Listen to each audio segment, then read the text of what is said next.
Fala, meu lindo, minha linda, tudo bem com você? Que essa semana seja extraordinária na sua vida, que a mão do Senhor esteja sobre você, sobre a sua casa, e que essa mensagem seja uma resposta de Deus para você. Eu quero só te pedir um favor antes de começar a mensagem. Curte o vídeo, é bem rapidinho. Por que curtir? Bom, quando você curte, o YouTube entende que é um conteúdo relevante e manda para mais pessoas. Compartilha, manda nos grupos de WhatsApp. E se você ainda não é inscrito no canal, se inscreve. Toda segunda-feira, 7 horas da manhã, tem uma palavra de Deus para você por aqui. Nosso sonho é chegar a 10 milhões de pessoas. Me ajuda, faça isso se é possível. Quanto mais gente ouvindo, melhor. E o nome de Jesus é glorificado. Vamos pro vídeo.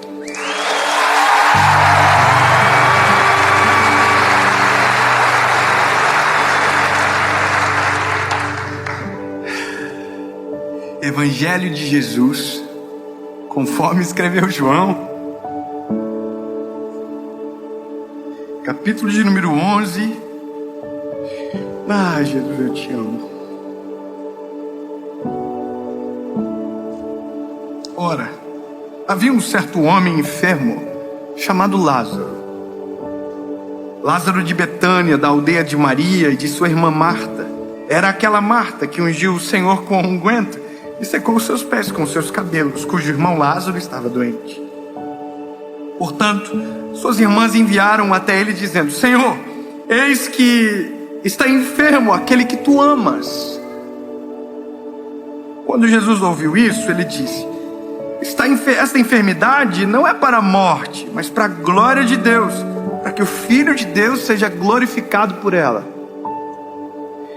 Aí um verso seguinte, eu vou pular alguns versos. O verso 17 diz: quando Jesus chegou, encontrou Lázaro já há 4 dias no sepulcro.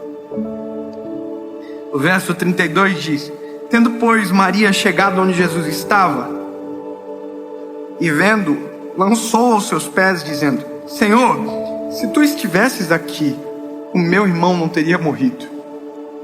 João capítulo 11, verso 35 diz: Jesus chorou.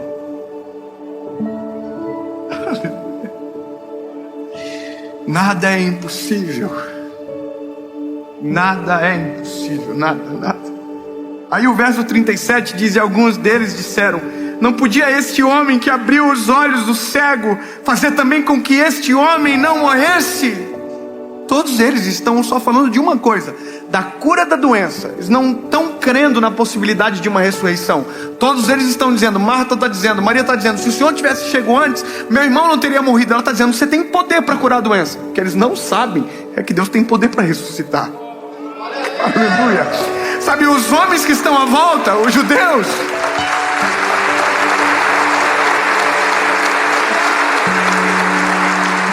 os judeus, eles também não sabem. Então por isso que eles dizem: se ele dá vista aos cegos, ele podia ter curado esse homem também. Amém. Eu fico doido disso aqui. Aí, o verso 39 diz: Jesus, tirai a pedra. Aí a Marta, a irmã daquele que estava morto, disse: Senhor, a essa altura ele cheira mal, porque ele está morto há 4 dias. Disse Jesus: se tu creres, verás a glória de Deus. Verso 43, parte B: Lázaro, vem para fora. E Lázaro saiu para fora.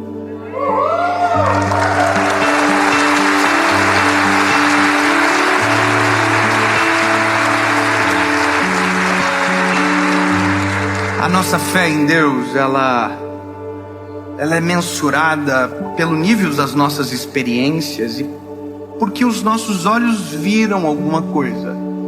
Nós precisamos de algumas experiências táteis com Deus. A gente precisa que em algum momento algum milagre aconteça para que a gente veja o agir de Deus, né? Só que tem milagres e milagres. Tem milagres grandes, milagres pequenos. Mas o fato de ser milagre é você não conseguir explicar por que e como aconteceu. Todas as vezes que Deus fez um milagre com a minha vida, com a minha família, foi milagre porque não tinha como explicar como. E por isso chamamos de milagre. Só que a nossa fé, ela precisa ser alimentada, precisa ser nutrida. Em algum momento ela vai precisar de estímulos externos, outros espirituais, a gente sempre vai precisar. Agora, a nossa noção do poder de Deus, às vezes está muito limitado ao que a gente viu até agora, ou aquilo que a gente viveu até o presente momento, ou talvez as pequenas experiências do que talvez alguém nos contou, mas que nunca foi a nossa realidade. E eu vou te dizer, a maioria das pessoas nutrem a fé com Deus a partir da experiência do que os outros viveram, nunca daquilo que elas viveram. A minha oração sempre é: Jesus, que a minha geração tenha uma experiência contigo, porque uma experiência com Deus genuína, ela nos marca para sempre. Marca muito mais do que uma palavra pregada por alguém, marca muito mais do que uma história impactante de alguém. Não, muito melhor do que você ouviu que alguém Jesus curou, é melhor que Jesus cure você, entende? É melhor que você viva esse milagre. Então todas as calamidades que muitas das vezes acontecem na nossa vida e que a gente pensa que é para o fim, na verdade às vezes são para a glória de Deus, sempre é para a glória de Deus. Mas a gente não a provoca, a gente não crê, a gente não sabe de verdade, pensa que não dá, para aquilo não precisa, para aquilo é impossível. Então quando a Bíblia começa contando uma história de alguém que Jesus ama e que é Lázaro, a gente tem toda uma narrativa que constrói o que Deus pode fazer e o que Deus não pode fazer. É muito bom.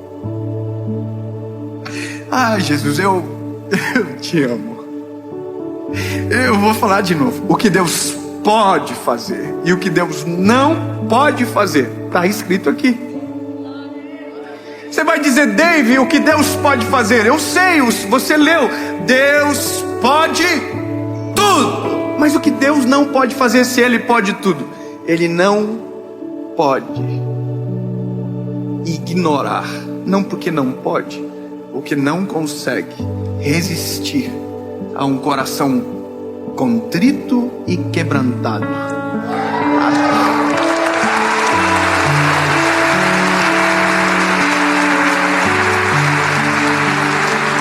Então, não se trata na verdade do que Deus não pode, se trata daquilo que Deus não está disposto a fazer. Deus não está disposto a ignorar a oração de um justo. Deus não está disposto a ignorar a perda de um amado amigo. Deus não está disposto a ver os judeus chorando, Marta chorando, Maria chorando. Sabe, Maria e Marta, uma delas, lembra, ungiu os pés de Jesus e secou com os cabelos. Então Jesus vê aquilo chorando, ela dele chorando, e a Bíblia diz que Jesus chorou. Porque, sabe, perturbou o seu coração. E não porque não podia curar, não porque não podia ressuscitar, mas porque aquilo para ele era muito agudo para as emoções. Isso para mim é confortante, porque mostra que o Deus que a gente serve não é distante, Ele é empático, Ele é presente. Ele se importa com a minha dor, Ele se importa com o meu sentimento, Ele se importa com a minha lágrima, Ele se importa com o meu clamor, Ele me ouve. Aleluia. Eu quero que você entenda isso da maneira melhor possível. Quando você chora, a Bíblia diz que quando nós choramos, oramos, o Espírito Santo conduz as nossas orações ao Pai com gemidos inexprimíveis. Ele sente. Quando a gente olha a parábola do bom samaritano, o bom samaritano é Jesus, que se importa com a ferida, que se importa com a dor, que que ajuda. Então, partindo desse pressuposto, não há uma oração que Deus não ouve, não há impossíveis para Deus, não há nada que Ele não possa fazer. Só que essa percepção, ela precisa ser resgatada, principalmente na hora que o impossível se apresenta na nossa frente. Porque enquanto tudo está bem, enquanto tudo está dando certo, dizer que Deus é o Deus do impossível é possível. Mas quando o impossível se apresenta, parece impossível dizer que Deus é o Deus do impossível. Eu vou falar que isso é nas coisas simples, nas coisas profundas. Eu conheço o Deus do impossível de verdade. Quando eu comecei a ler, o meu espírito resgatou uma memória longa e antiga minha. Aliás, essa semana é uma semana que eu fico muito sensível à voz do Espírito Santo, porque preciso muito também para a série. E algumas orações foram me recordadas enquanto eu orava. Engraçado isso. Deus me fez lembrar de uma oração quando eu era dos jovens da minha igreja. Eu me lembrei, sabe quando você é transportado para um lugar e você consegue vislumbrar tudo, como foi, como aconteceu, e parece que você está vivendo aquilo de novo? Eu estava dentro da igreja e as crianças começaram a cantar aquela canção que diz: grande, tão grande, alto, tão alto, fundo, profundo, é maior que o mundo. Lembra? Essa música não, só eu que lembro. É uma música que fala do amor de Deus, que é grande, mas cabe no nosso coração. E as crianças estavam cantando essa canção, e as crianças estavam cantando, fazendo coreografia, e eu no banco senti uma presença de Deus tão grande, que eu parecia uma criancinha pequena na igreja. Eu chorava, falava em línguas, glorificava o Senhor. E no final daquilo, eu olhei para as crianças e eu disse: Jesus, que um dia os meus olhos possam ver os meus filhos te adorando.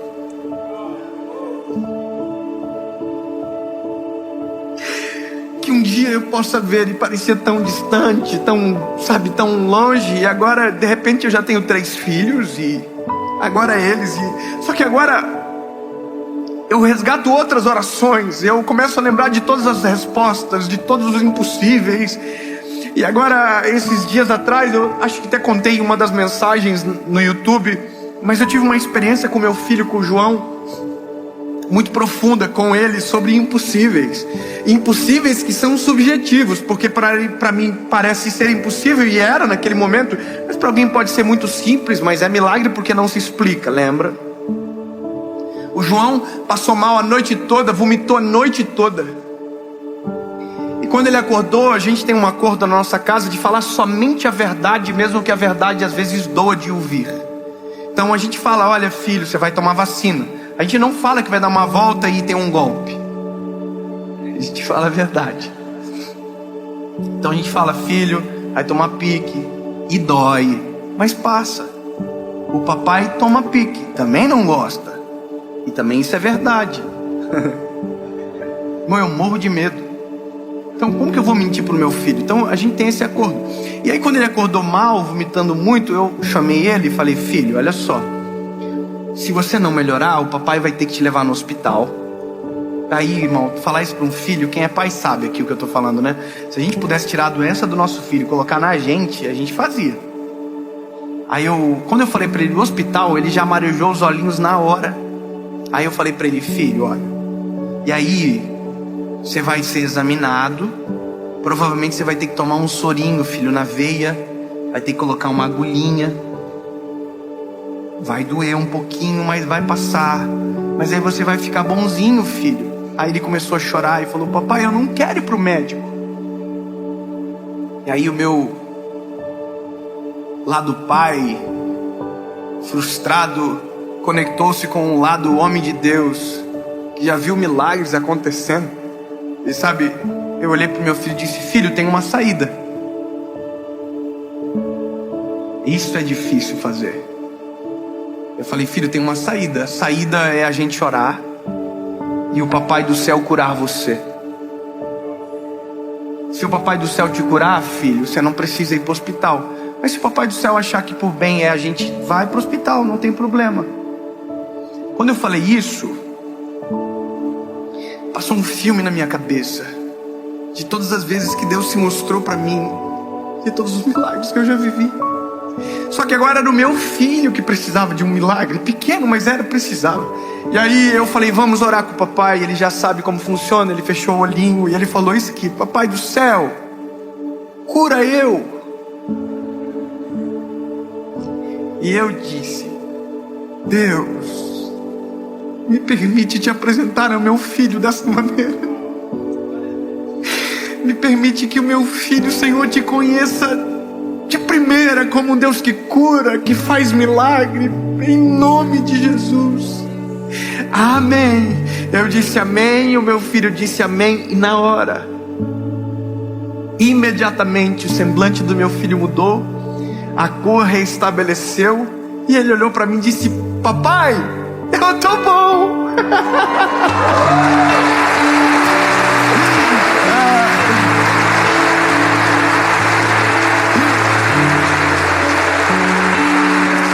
Aí eu falei: filho, você tá bom? Tô. Eu falei: amor, traz comida para ele, que ele estava comendo, vomitando tudo. Minha esposa picou bananinha, trouxe para ele, e ele comeu a banana e olhando para mim: eu tô bom, papai.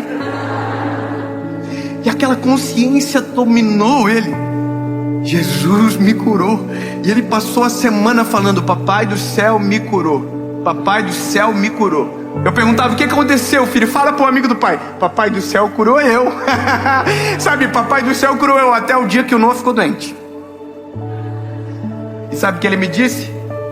Papai, ora pelo Noah. Isso é um exercício. Vai ter vezes que Deus vai achar melhor não. Eu não sei quando, não sei como, mas de uma coisa eu posso sempre fazer: pedir, clamar. Sabe, Senhor, tu podes. Só que aí que mora o problema. É que às vezes a gente crê para isso, mas para aquilo que é maior a gente não acredita. E isso é o cenário do texto. É o que Marta, é o que Maria está dizendo: Jesus, o Senhor está atrasado para um milagre que o Senhor poderia fazer. Eu queria que o Senhor curasse, e agora já não dá mais para curar, porque ele está morto. Os judeus disseram a mesma coisa. Se ele cura cegos, ele poderia muito bem ter curado, mas ele chegou atrasado. E o homem já morreu. Aí Jesus diz: não, eu vou resolver. E mesmo Jesus presente, dizendo que vai resolver, que vai ressuscitar, Marta diz: não, Senhor, mas ele já está 4 dias morto, já deve estar fedendo. Não. Grava o que eu vou dizer para você. Para Deus, nada é impossível. Não existe áreas da sua vida que Ele não possa ressuscitar e trazer a vida novamente. Não tem nada que foi sepultado há 3 dias, 4 dias, que Ele não possa vir e dizer: saia para fora. Porque para Ele nada é impossível. Lembre-se, Deus pode tudo. Mas nós só saberemos se ao invés de desistirmos, clamarmos por socorro. Se ao invés de abandonarmos, dizermos: Deus nos socorre. E Deus é socorro bem presente no dia da tribulação. Então, se está morto, há uma possibilidade de ressurreição. Se está doente, há uma possibilidade de cura. Se está desanimado, há uma possibilidade de um reânimo. Mas tudo depende do clamor e da resposta. Mas a resposta vem do Senhor. E você vai ver que aquilo que eu estou falando é verdade. Nada é impossível. Jesus olhou e disse: removam a pedra. Removam. E eles removeram a pedra. Eu imagino que quem está... Eu fico imaginando, isso para mim é inerente da mensagem. Imaginar a cabeça, os olhos, a expectativa de todo mundo que está ali fora. Eles estão todos assim.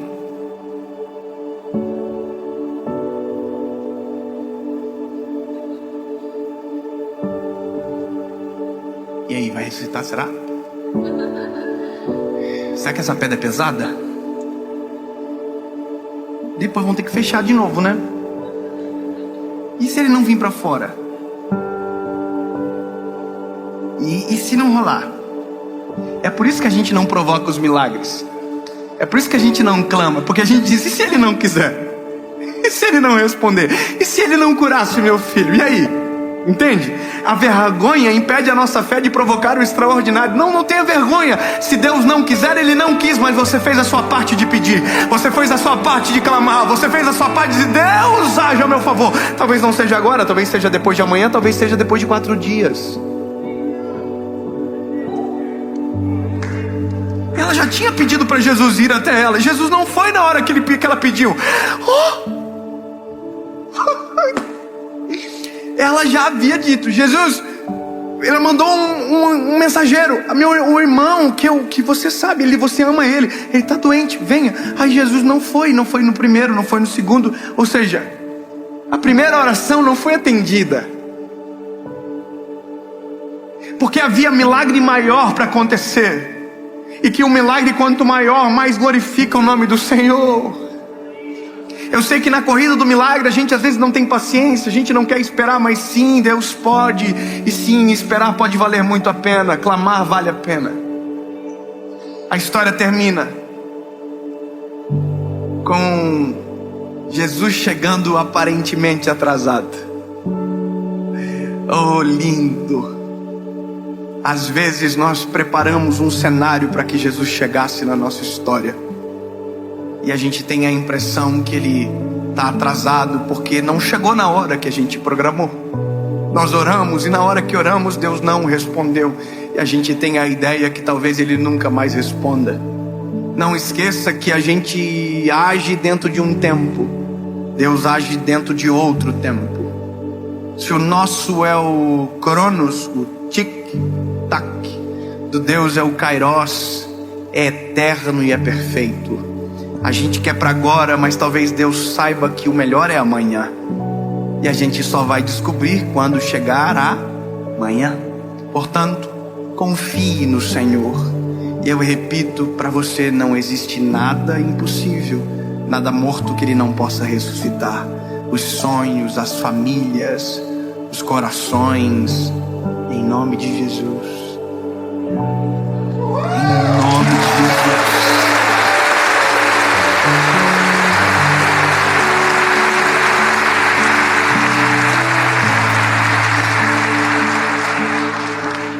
Lázaro saiu para fora. A Bíblia diz que ele estava atado, pés e mãos. Aí Jesus disse: desatem-o, tirem as ataduras. E o final é: todos que estavam naquele lugar saíram estupefatos com o que viram. E aí aconteceu um fenômeno: alguns creram nele para a salvação. Alguns creram, mas outros não creram, mesmo vendo o milagre acontecer, foram denunciar Jesus. Lembra da crítica?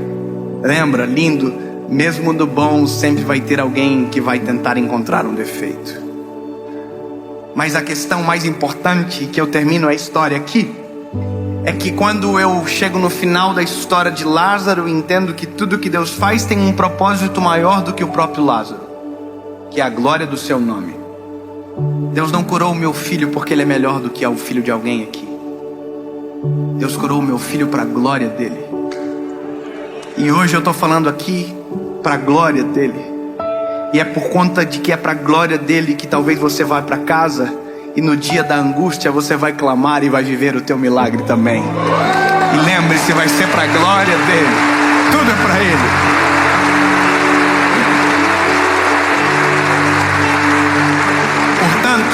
Ao invés de desistir do milagre, vamos orar pelo milagre. Deus, em nome de Jesus. Ai, lindo, é por isso que te amamos. Tu és poderoso para cumprir tudo aquilo que prometeu. Tu és bom, justo e misericordioso. E agora eu clamo pelas famílias, clamo pelos teus filhos que ouvem essa mensagem e que precisam de um milagre urgente. Faz o milagre.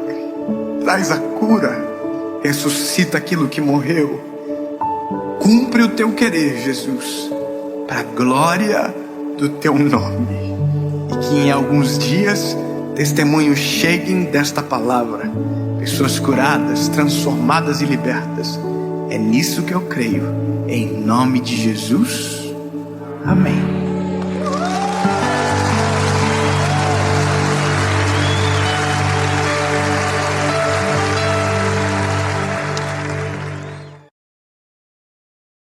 안녕하세요. 또 미입니다.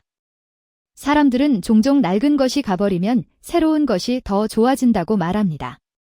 그것이 바로 이야기입니다. 오늘. 좋아요. 글쎄요. 얼마 전 애인이 동창회에 여자친구를 데리고 와서 나를 이용하려고 했을 때 누가 흉내내라고 해서 그렇게 했어요. 그런 다음 유튜브에 가서 스토리 이름을 검색하면 찾을 수 있습니다. 이제 이야기를 들어보자. 스토리가 재미있으셨다면 좋아요, 댓글을 남겨주세요. 저는 35세에 갑자기 남편과 이혼했습니다. 실제로 완전히 그런 것은 아니지만 경고 신호가 없습니다. 저는 경찰관이고 로앙투는 검사입니다. 모든 사람의 눈에 우리는 천국에서 만들어진 성냥입니다.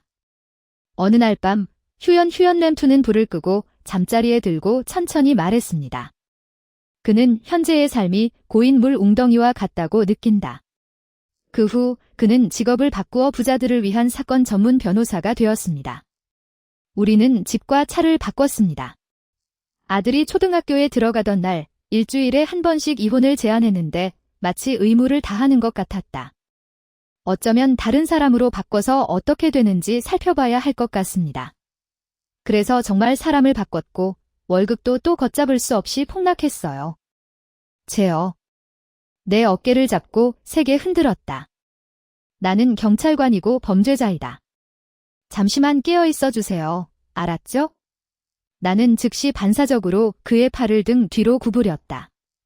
나는 항상 따뜻한 물을 마시는 것에 지쳤습니다. 진한 와인을 한번 먹어보고 싶어요. 돈도 있고 외모도 있고 젊습니다. 그 사람이 나한테서 무엇을 요구할 수 있을 것 같나요? 이제 시작해 보겠습니다. 한 달도 더 지나서 나는 예전 집으로 돌아왔습니다. 문을 연 사람은 어린 소녀였다. 이혼했을 때 집도 못 구했어요. 결혼하고 임신하고 출산하고 아이를 키우는 것, 그 집은 너무 많은 소지품과 추억으로 가득 차 있었습니다. 집은 서둘러 포장되었습니다. 짧은 시간 안에 몇 가지를 놓치는 것은 불가피합니다. 언니, 딱 필.